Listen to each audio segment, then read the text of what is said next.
Nangangamba ang ilang deboto sa Nagkaran, Laguna na baka matulad sa mga simbahan sa Cebu at Bohol ang nangyayaring pagkasira ng ilang bahagi ng antigo nilang simbahan. Balita hatid ni Cesar Apolinario, exclusive.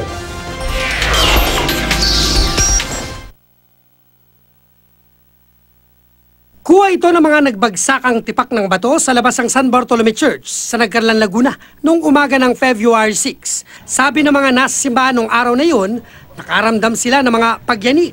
Pero ang FIVOX wala namang naitalang anumang lindol sa Laguna noon. Mga bahagi ng antigong simbahan ang batong nagbagsakan. Kasalukuyang may kinakasal noon, pero dahil umuulan, pumasok ang mga tao sa loob ng simbahan. Kaya walang nasugatan sa insidente. Pero na rin pong may dumadagundong na parang babagsak nga po. Tapos nakita ko na lang po, malaking bumagsak doon. Yung po malaking tipak na yun, doon po tumapon sa may harap po doon. Malaking bahagi ng disenyo sa harapan ng simbahan na gawa sa adobe ang natapyasan. Ayan, yan po. Ito. Yan, ikaw po isa nakakita. Yan po. Ayun, yung maliliit doon. Ay hindi po, naandun po yung maliliit yung nasa saan. May maliliit din dito, may maliliit din dyan. Ang mga piraso ng bato, pansamantala munang isinilid sa sako.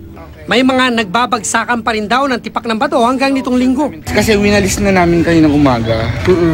So yan, kayo ngayon may manlalagdag na mas maliliit na particles yan. Okay. Nasira rin ang bahagi ng dingding na gawa sa bricks at semento. Napansin din namin, simula kasabay ng pagbagsak doon sa labas ng simbahan, yung wall na semento nawala. Okay, nagbagsakan. Dahil sa insidente, nangangamba ang mga deboto na magaya ang mahigit 400 taong San Bartolome Church sa sinapit ng mga simbahan sa Bohol at Cebu noong lumindol noong 2013. Okay. Para makita mga sira, mga kailangan repair. Nakakatakot na pag lumindol, mag-iba na kagaya nun sa Bohol.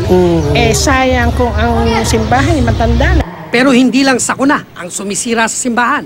Marami raw mga antigong gamit dito ang nanakaw, gaya ng mga life-size na ribultong ito. Ito ang banahaw. Oo, banahaw. Ito yung isa sa pinakamatandang bagay rito, itong kampana, itong dambuhalang kampana na sobrang bigat ayon sa mga residente dito.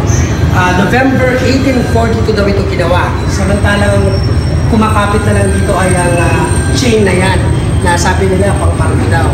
At ang sumunod na pinakamatanda, itong mas maliit na kampana na 1843 naman. Dito sa Bell Tower, sa taas ng Bell Tower, kitang-kita rito ang Mount Cristobal na yun. Nalaman lang ng NHCP ang nangyari sa simbahan nang ipaalam namin at ipakita ang video. Tumanggi pang magbigay ng pahayag ang mga eksperto sa Historic Reservation Division dahil di pa raw nila nai-inspeksyon ang makasaysayang simbahan sa Nagkarlan. Cesar Apolinario, GMA News.